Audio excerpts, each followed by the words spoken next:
We've talked about the physical naming of resources in AWS itself, but we didn't talk about the logical naming. Now I have a really quick one for this, and I would recommend you stick with this kind of format, or camel case.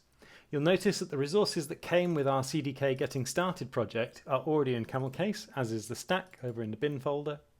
And I really suggest you stick with that, because in a lot of the cases, if you're using things like dashes or underscores or similar, those characters get stripped out of that ID. And then if you say had, I think this is called kebab case, where it's all lowercase and with dashes, this would all get concatenated together and gets really, really hard to read in the console. Whereas a lot of services for resources will support having different cased letters. And so by having them in camel case, we keep most of the naming looking mostly similar to how it is in the code. And I think that makes things much easier to identify.